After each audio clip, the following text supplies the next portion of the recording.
In my life in Constantine, water was scarce. My mother and grandmother were filling tanks of water to save and secure water for 2-3 days. When I came to Switzerland, the teacher showed me the restrooms and she opened the tap and the water was fresh, clean. And I felt myself, oh, wow, it's a magic country. You can open the tap and you have good water. At Droople, we have a mission is to make water matter to businesses and people. Let's say typically today, a mall can lose 2.5 million of liters of potable water. And when I started Droople, it started in my kitchen at 3 a.m. So it was really by accident. That's the real challenge with water. It has been invisible. When something is invisible, your bias is that it's not important because you don't know what you don't know.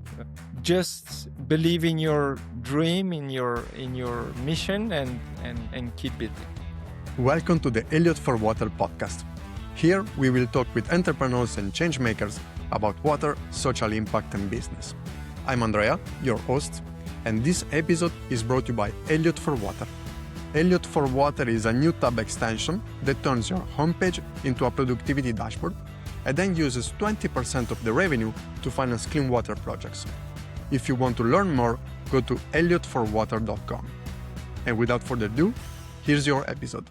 Hello everyone and welcome to a new episode of the Elliot for Water podcast. Today, I'm joined by Ramzi Buzerda, who is the founder and CEO of Droople. So Ramzi, welcome to this new episode. Hi, Andrea. Thank you for having me and very excited about our coming conversation. Yeah, likewise.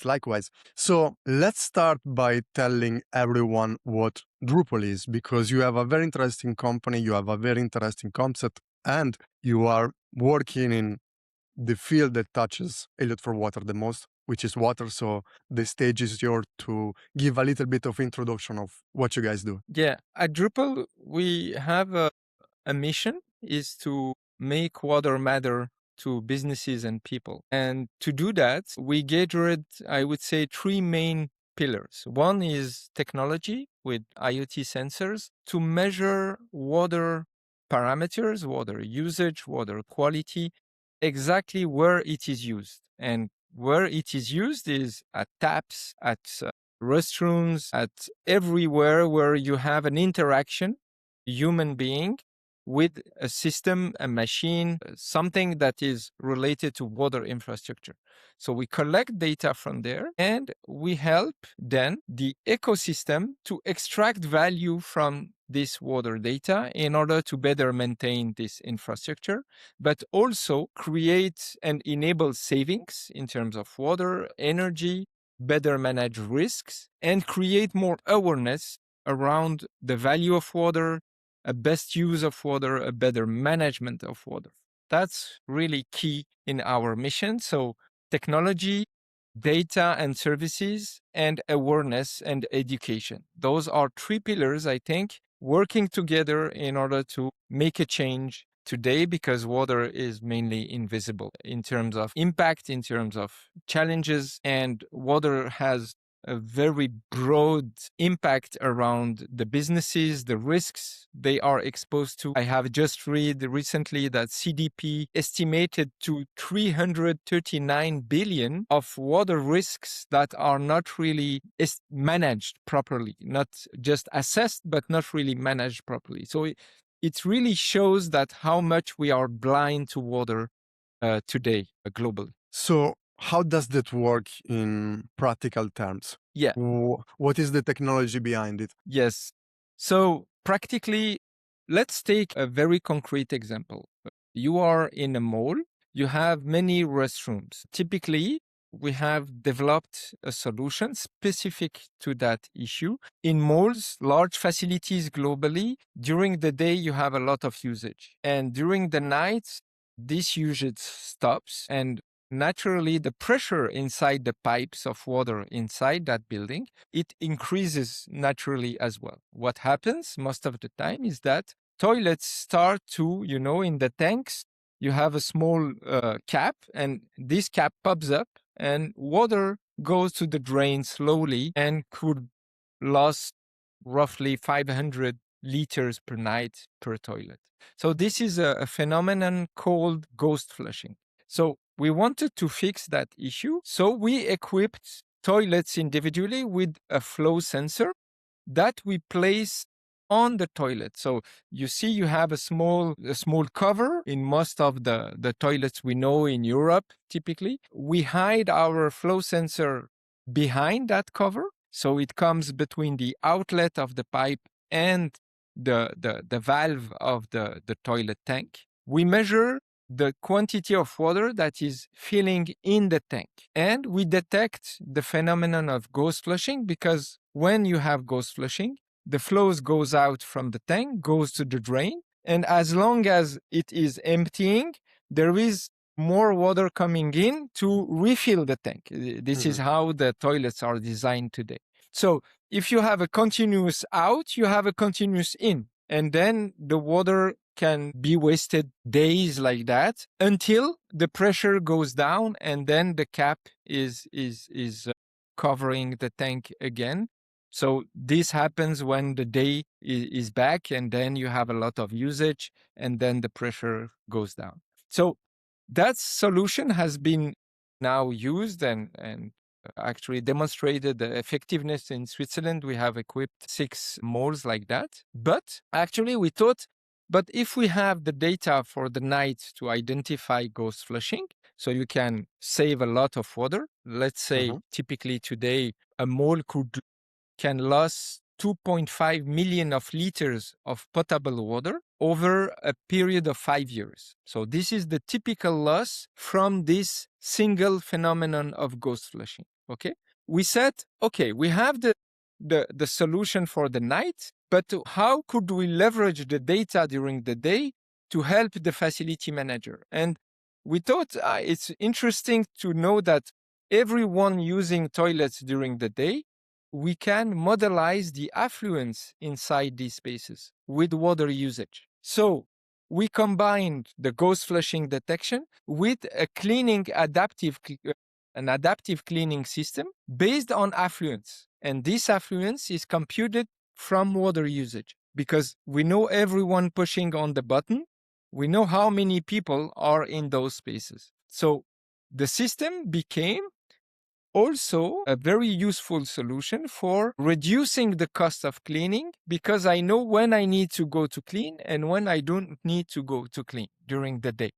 You see? So you're basically telling the managers if there's just one person who went and used the toilet for in those 5 hours, there's no need to Exactly. go and use the products and then when you reach Exactly. okay. Exactly. So this solution combined 2 values. One is for efficient operation in cleanliness and cleaning with the facility manager. And you remember in every toilet, you have this cleaning sheet where people sign when they pass and clean. So we also removed that part and we put a QR code there where the staff scan and badge when they have done the cleaning slot. Okay. So the facility manager now have a real-time feedback on if my spaces are clean and if my team is following the schedule. Okay. And on the night, during the night, they have a real-time monitoring system telling them, oh, this toilet is ghost flushing, this one is ghost flushing, and so on. So they can reduce also waste of water. We just forget that today we use potable water in your toilets to flush toilets. So we need also to think that it's not raw water or rainwater. It's potable water that has been actually pumped, treated, distributed, and brought to the building owner to be used. And at the end, it goes back directly to the drain without proper use, which is, when you think about it, it's completely insane to do that. So, yeah. And how did you, okay, because I know you have a very interesting origin story, let's say. Yeah. So how did you decide to start? Where does the idea of Drupal come from? It's interesting because, well, Drupal came very lately in my life. It was 2018. So I was already, more than, I was born on 1973. So today I'm 52. And So you can say I was more than 45 when it came. But interestingly, I was born in Algeria, North Africa. So it's country still today facing water scarcity in many regions. One of them is where I come from in Constantine, which is built ironically on a rock, a very old city, one of the oldest city in Africa, 2,500 years old. We have seen, so it was a Numid city. We have seen Romans, Arabs conquerors, Turkey, Ottoman conquerors, and so on. And in my life in Constantine, water was scarce. My mother and grandmother were filling tanks of water to save and secure water for 2-3 days. When I came to Switzerland, I was 6 years old, and the first day at school, I wanted to drink. The teacher showed me the restrooms, and I was puzzled because in my country we never drink water in the restrooms, so I was scared. And she told me, came with me. I will show you. And she opened the tap, and the water was fresh, clean, available. She told me you can go whenever you want to drink. So It's and free and water. I yeah, and I felt myself, oh, wow, it's a magic country. You can open the tap and you have good water. I said myself, well, it will be amazing. So because for me, the limitation of water, I have seen it with my mother and grandmother. You need dedicate a lot of effort, resource, and time to save and to secure water. And even that water is not always safe. You need to heat it to be able then to drink it afterward.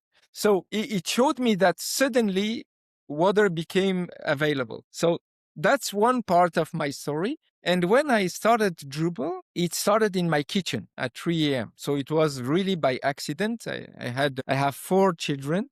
That was Naim, the youngest one. He was 8 months years old. And I need to fill the baby bottle of my son with a precise volume of water. I filled the baby bottle too much. So I poured too much. So I feel again too much. And after 4 times, I asked myself, but it's so stupid to waste water for such a simple need or information. And I wanted to buy a product that I can put on the tap and tells me how much I'm using when I open the tap.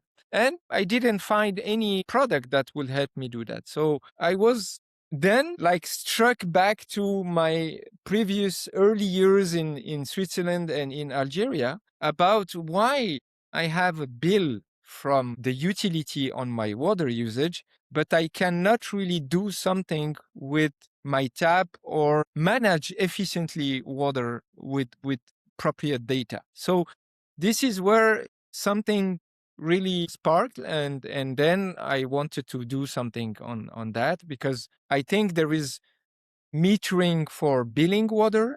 But when you say I want to make people aware and make water matter, you need more fine-grained in-context data that will help people better manage water.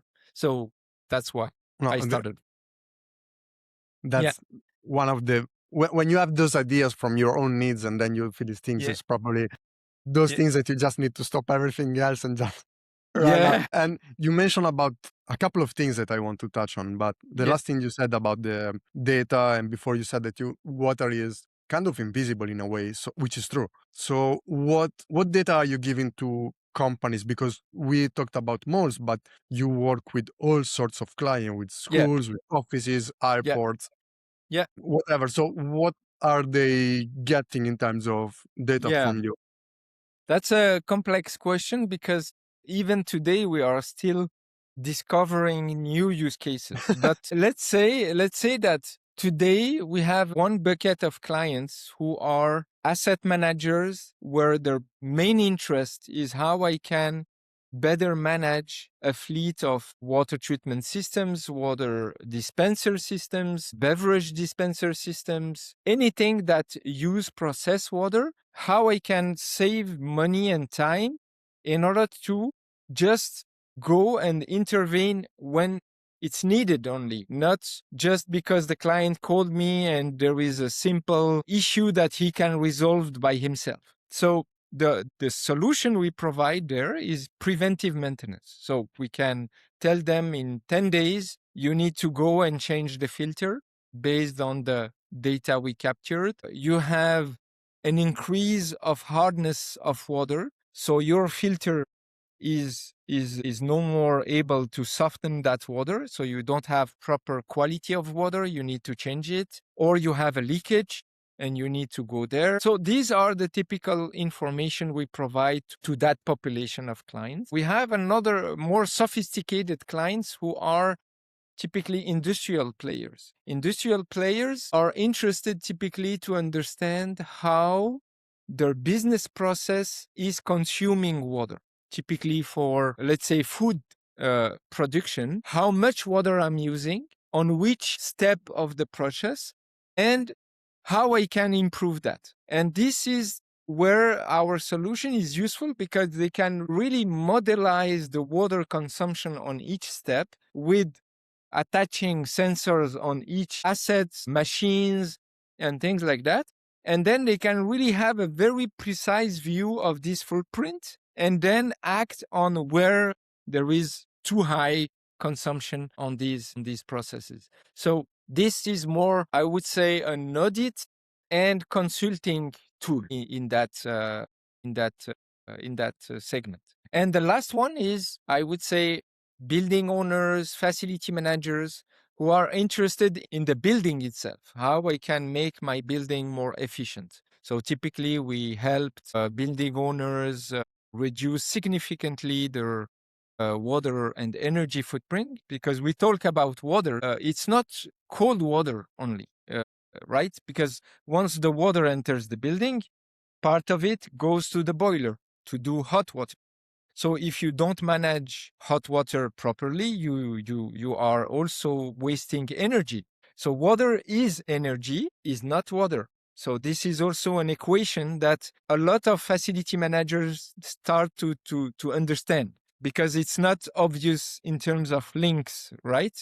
And correlation. So we help reduce energy, we help reduce water waste, we help improve operations, because they know when and where to go and fix or intervene. Typically, they understand also the relationship between hardness of the water and inefficiency of energy, because hardness has a direct impact on the performance of your boiler. I apologize. What do you mean by hardness of water? Hardness is the lime scale build up in your pipe due to calcium or a scale in the Okay. water. Okay. Okay. So if you have, like in Switzerland here, we are in the bottom of the Jura chain. The water that comes from there is very rich in magnesium, calcium, and things like that. So the conductivity of that water is quite high, 500 ppm and more. If you don't soften that water, it will harm your pipes, it will harm your appliances, and it will decrease the efficiency of your boiler, because we say 4 millimeters of scale buildup in your pipes will reduce by 30% the efficiency of your boiler. It means that you need 30% more energy to heat the same amount of water for hot water. So you see the Yeah. correlation. If you don't manage this, you don't have the proper data on that, you can say, okay, let's increase the boiler size to be more efficient, but it's not the right measure. You will just lose more energy. That's it. Which was one of my questions that I wanted to ask you after was the correlation between carbon emissions and electricity and water. And I guess it all comes down to this aspect because of the heating and something else. Yes. Which no one kind of talks about. Is always about carbon emission and is never about water most of the time. But as you just explained, they are very linked.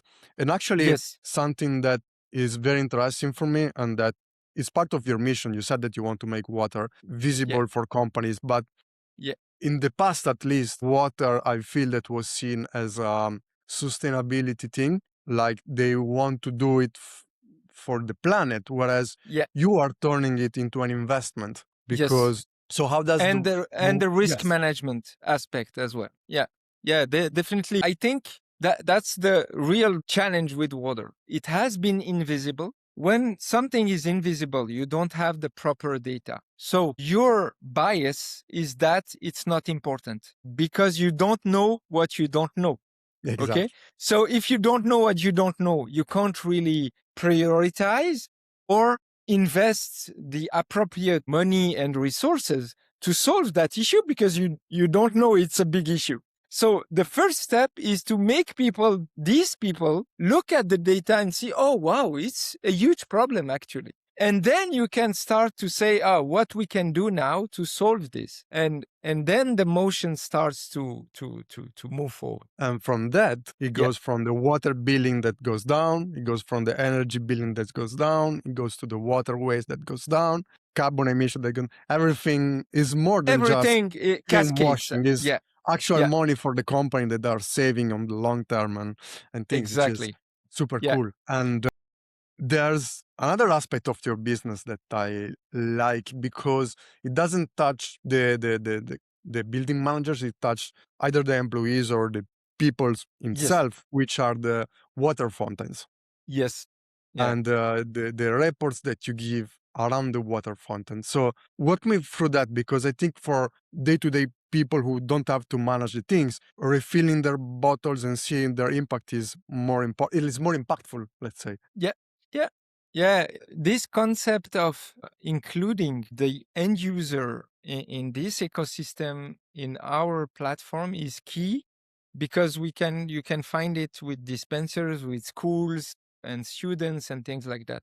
The idea is that you cannot make water matter if you just make the technical things that are hidden behind the scene. Okay. For just the asset managers, the facility managers, the building owners, the financial guy, water is more than that. So it's also about education, bringing visibility, bringing something, I would say, in directly in context with what I'm doing, like in my kitchen at 3 a.m. So I was filling a baby bottle. I have a direct feedback on what I'm doing with water. So the dispensers is the same idea. You have a dispenser connected to the water supply.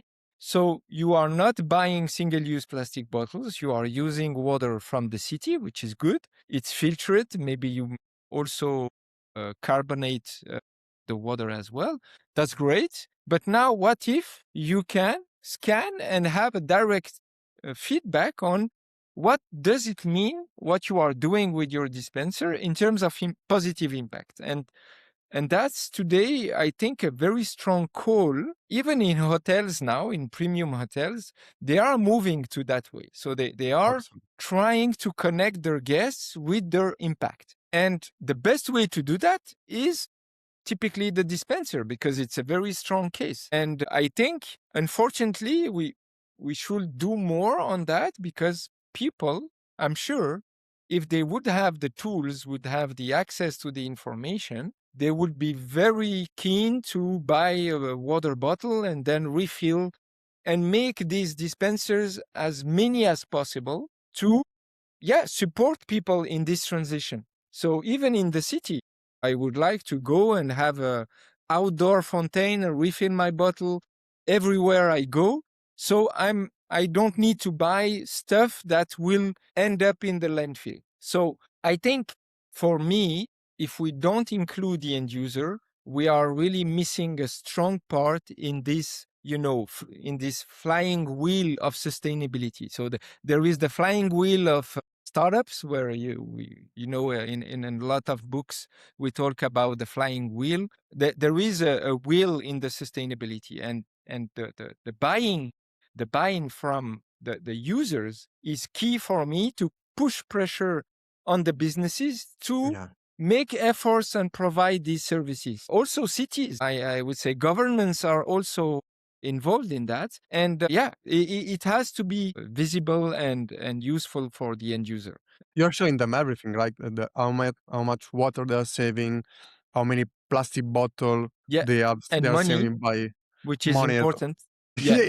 Honestly, we are talking about business. So if there's no money Yeah. behind, it's just a charity thing. When there's Eh, money eh, behind eh, it, you eh, can have that's true.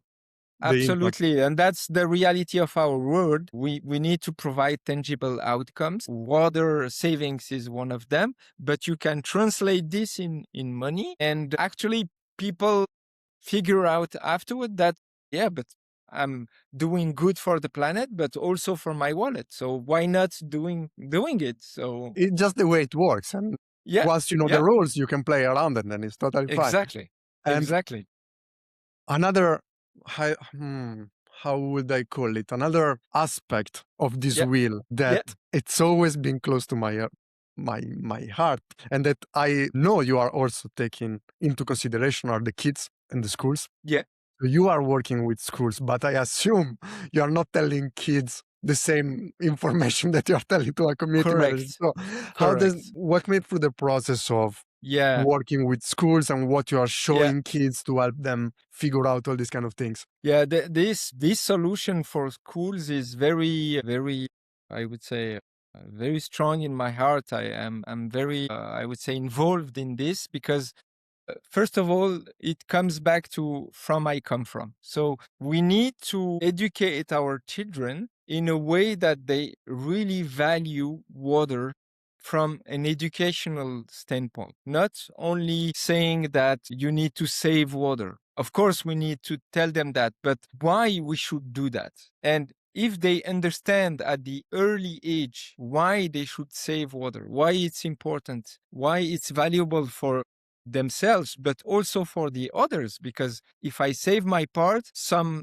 extra savings could go to another one in my community, right? So it's a solidarity. There is a solidarity effect behind that as well.